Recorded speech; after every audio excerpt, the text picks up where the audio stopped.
بسم اللہ الرحمن الرحیم۔ السلام علیکم اسٹوڈنٹس، آپ کو باکمال اردو چینل پر خوش آمدید۔ اسٹوڈنٹس، ہم جماعت ناہم کی اردو کی نئی درسی کتاب میں سے حصہ نظم پڑھ رہے ہیں۔ اس سلسلے کی ہم پہلی 3 نظمیں پڑھ چکے ہیں اور آج ہم نظم نمبر 4 محنت کی برکات، جس کے شاعر ہیں خواجہ الطاف حسین حالی، تو اس نظم کی تشریح پڑھیں گے۔ یہ نظم جو ہے وہ 1، 2، 3 اور 4 اور 5 بند پر جو ہے وہ مشتمل ہے، تو مشکل الفاظ کے معنی وغیرہ بھی آپ ساتھ ساتھ دیکھ لیجئے۔ سب لکھ دیے ہیں میں نے، اور یہ نظم جو ہے وہ پڑھتے ہوئے ذہن میں ایک مماثل شعر آیا تو وہ بھی یہاں لکھ دیا۔ یہ سب آپ مشکل الفاظ کے معنی دیکھ لیجئے، اور اب ہم یہ میرے اپنے ہینڈ ریٹن نوٹس ہیں، ان سے تشریح پڑھیں گے۔ تو ہمارے پاس سب سے پہلے اس نظم محنت کی برکات کا مرکزی خیال ہے۔ محنت میں ہی عظمت اور برکت کا راز چھپا ہے۔ محنت سے ہی ترقی، بڑائی، ناموری، حکمرانی اور کامیابی ملتی ہے۔ محنت اور ہمت کرنے والوں کا اللہ دوست بن کر ساتھ دیتا ہے۔ پوری نظم کا یہ مرکزی خیال ہے۔ اب خلاصہ دیکھتے ہیں، وہ بھی بالکل میں نے مختصر کر کے ہی لکھا ہے، ہر بند میں سے تھوڑا تھوڑا۔ تو دیکھ لیتے ہیں خلاصہ۔ اس نظم میں مولانا الطاف حسین حالی محنت کی عظمت اور برکتیں بیان کرتے ہوئے کہتے ہیں کہ محنت کرنے کی عادت جس نے بھی اپنائی ہے اسے دنیا میں عزت ملتی ہے۔ کسی نے بھی محنت کے بغیر عزت، بڑائی اور حکمرانی نہیں پائی۔ جس طرح باغ میں پودے ہمیشہ نیچے سے اوپر بڑھ کر درخت بنے ہیں، اسی طرح انسان کو چاہیے کہ وہ کبھی ہمت نہ ہارے اور محنت کر کے اپنے تمام کام بنائے۔ اللہ کے سوا باقی سہاروں پر یقین نہ رکھے، کیونکہ دنیا کے سارے سہارے کمزور اور تھوڑے وقت کے لیے ہوتے ہیں۔ جب بھی کوئی مشکل وقت آ جائے تو یہ نہ سوچے کہ کوئی آ کر اس کی مدد کرے گا، بلکہ اسے چاہیے کہ وہ اپنی مشکل حل کرنے کی خود ہی ہمت کرے، اپنی تکلیفوں اور پریشانیوں کو خود حل کرے، کیونکہ محنت سے سب کچھ ہو جاتا ہے۔ اس لیے تو کہتے ہیں کہ جو محنت اور ہمت کرتا ہے اس کا خدا بھی مددگار ہوتا ہے اور وہ ضرور کامیاب ہوتا ہے۔ تو چلیے اب تشریح کرتے ہیں۔ یہاں ہمارے پاس سب سے پہلا بند ہے، بند نمبر 1۔ مشقت کی ذلت جنہوں نے اٹھائی، جہاں میں ملی ان کو آخر بڑائی، کسی نے بغیر اس کے ہرگز نہ پائی، فضیلت نہ عزت نہ فرما روائی، نہال اس گلستاں میں جتنے بڑھے ہیں، ہمیشہ وہ نیچے سے اوپر چڑھے ہیں۔ سب سے پہلے مفہوم دیکھ لیتے ہیں، اور مفہوم ضرور لکھا کریں۔ محنت کی سختی برداشت کرنے والوں کو ہی دنیا میں عظمت ملتی ہے۔ محنت کے بغیر کبھی بھی عزت و حکمرانی نہیں ملتی، اور ہمت کرنے سے ہی انسان ترقی کرتے ہوئے آخرکار اپنی منزل پا لیتا ہے۔ تشریح دیکھتے ہیں۔ اس بند میں مولانا الطاف حسین حالی محنت، مشقت کی اہمیت بیان کر رہے ہیں۔ وہ کہتے ہیں کہ جس نے بھی اس دنیا میں مشقت کی تکلیف اٹھائی ہے وہ ضرور کامیابی سے ہمکنار ہوا۔ مسلسل محنت اور مشقت اور لگن ہی کامیابی کی کنجی ہے۔ یہ دنیا حرکت و عمل کا میدان ہے۔ یہاں جدوجہد اور مقابلے کے بغیر کسی کو بڑا مقام، عزت اور احترام اور حکومت نہیں ملی۔ بقول شاعر، جو محنت کرے ہو وہی سرفراز ہے، محنت میں انسان کی عظمت کا راز۔ جس طرح باغ میں پہلے چھوٹا پودا لگتا ہے اور پھر وہ آہستہ آہستہ بڑا تناور درخت بن جاتا ہے، اس طرح ہم دنیا میں جو بھی کامیاب لوگ دیکھتے ہیں وہ راتوں رات اس مقام تک نہیں پہنچے، بلکہ یہاں پہنچنے کے لیے انہوں نے دن رات محنت کی ہے۔ یعنی ایک مسلسل عمل ہے جو کوئی وقتی شے نہیں ہے۔ خدا نے آج تک اس قوم کی حالت نہیں بدلی، نہ ہو جس کو خیال آپ اپنی حالت کے بدلنے کا۔ یہ سمجھنا ضروری ہے کہ جن لوگوں نے مشقت کو بے عزتی اور شرمندگی کا سبب نہیں سمجھا، وہی لوگ کامیاب و کامران ہوئے اور ان کو ہی بڑائی اور ترقی ملی۔ محنت کے بغیر کسی نے بھی بڑی حیثیت، مقام اور مرتبہ، عزت، شہرت اور حکومت حاصل نہیں کی۔ اس دنیا میں جس طرح باغ کے پودے چھوٹے سے بڑے ہوا کرتے ہیں، اسی طرح انسان بھی محنت کی وجہ سے ہی آہستہ آہستہ ترقی کر کے، محنت کی وجہ سے ہی، تو یہ والا کیا نہیں آئے گا، آہستہ آہستہ ترقی کر کے بڑا مقام و مرتبہ حاصل کر لیتا ہے۔ ارادے جن کے پختہ ہوں، نظر جن کی خدا پر ہو، تلاطم خیز موجوں سے وہ گھبرایا نہیں کرتے۔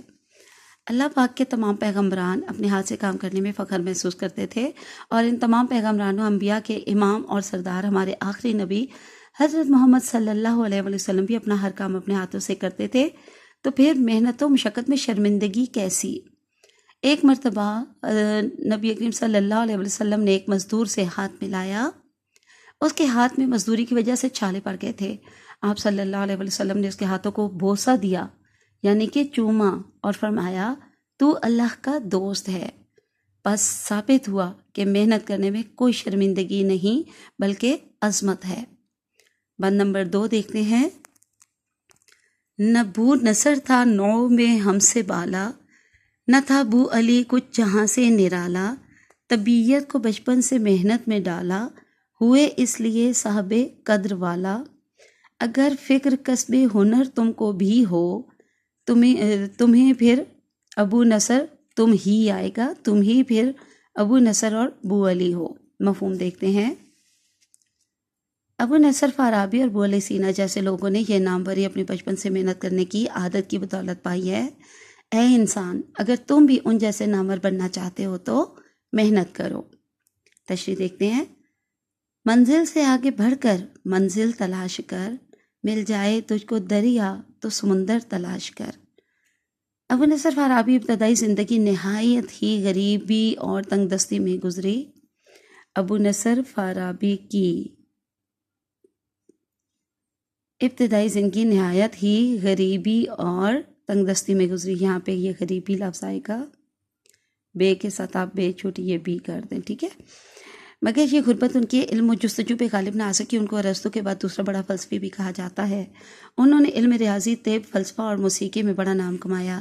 اسی طرح ابو علی سینا جو دنیا کے ممتاز طبیب، مفکر اور فلسفی ہیں، وہ جامع العلوم شخصیت تھے۔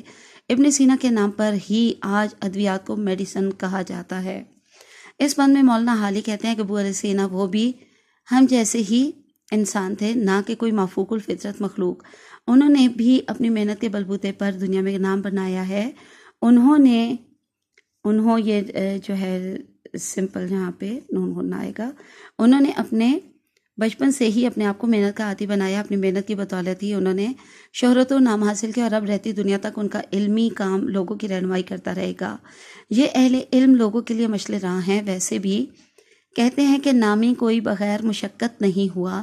اگر تم بھی باہنر اور باصلاحیت ہو اور اپنی محنت پر یقین رکھتے ہو تو تم بھی اپنے وقت کے ابو نصر فارابی اور ابو علی سینا بن سکتے ہو۔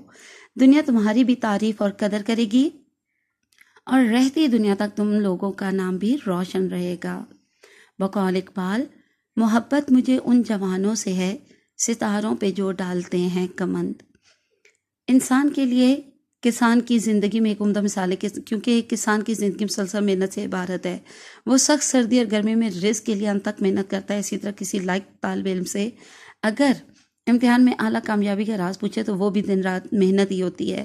اس لیے ہمیں ہر کام ہمت اور محنت سے کرنا چاہیے تاکہ کامیابی کو یقینی بنایا جا سکے۔ بقول شاعر،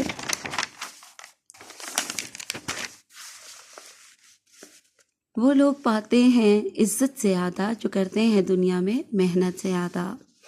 کہا جاتا ہے کہ منزلیں چاہے جتنی بھی اونچی کیوں نہ ہوں، راستے ہمیشہ ہمارے پیروں کے نیچے ہوتے ہیں۔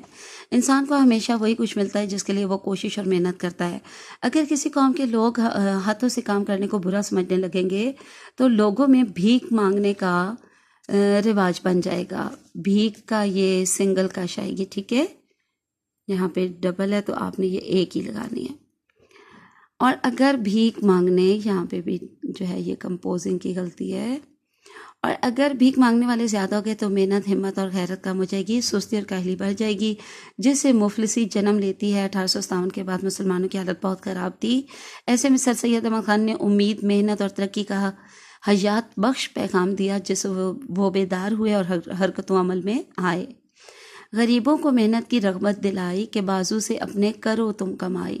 بند نمبر 3 دیکھتے ہیں۔ اسی طرح یہاں اہل ہمت ہیں جتنے، کمر بستہ ہیں کام پر اپنے اپنے، جہاں کی ہے سب دھوم دھام ان کے دم سے، فقیر اور غنی سب تو پھیلی ہیں ان کے، بغیر ان کے بے ساز و ساما تھی مجلس، نہ ہوئے اگر یہ تو ویراں تھی مجلس۔ جی اب سب سے پہلے ہم مفہوم دیکھتے ہیں۔ اس دنیا میں جتنے بھی اہل ہمت ہیں وہ اپنے کام محنت سے کرتے ہیں، وہ اس دنیا کی رونق و ترقی کی وجہ ہیں۔ غریب امیر سب کے کام آتے ہیں، ان کے بغیر یہ دنیا ویران ہے۔ تشریح دیکھتے ہیں۔